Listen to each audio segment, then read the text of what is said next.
We begin with a sentence upheld in a murder that rocked Bakersfield. 17's Eitan Wallace was in court today where Parker Chamberlin hoped to have his sentence reduced. Eitan? Parker Chamberlin was 15 when he savagely killed his mother in 2001. Now he's making a bid for a lighter sentence and hoped Judge Michael Bush would oblige today, but the judge did not.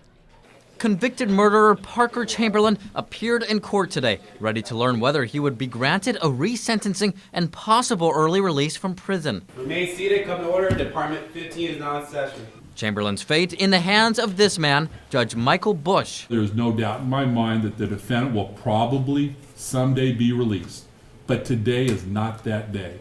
The petition is denied. We are in recess. In 2001, Chamberlin was just 15 when he murdered his mother, beloved teacher Torie Knapp, stabbing her 35 times. He was sentenced to 26 years to life for the crime. But 19 years into his sentence, the Department of Corrections asked the court to consider reducing Chamberlin's first-degree murder sentence, noting Chamberlin has been a model prisoner. That's significant because CDCR has made this kind of resentencing recommendation for only 33 inmates out of some 120,000 prisoners statewide. I do not make this decision lightly. Leading up to Judge Bush's final decision, he read letters from Knapp's parents written in 2002.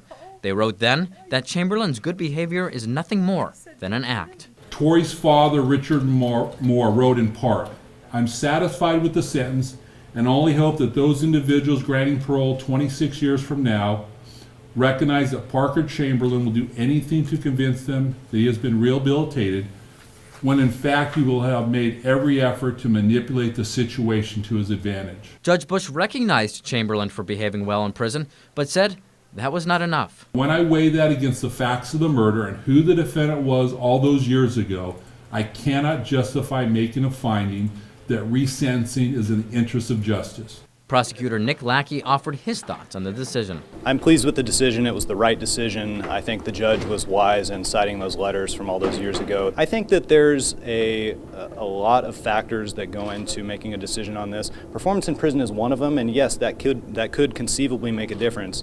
But in a case like this that was so horrific, I don't think that just mere performance in prison alone is enough. And with that, Chamberlin, in shackles, heads back to Valley State Prison.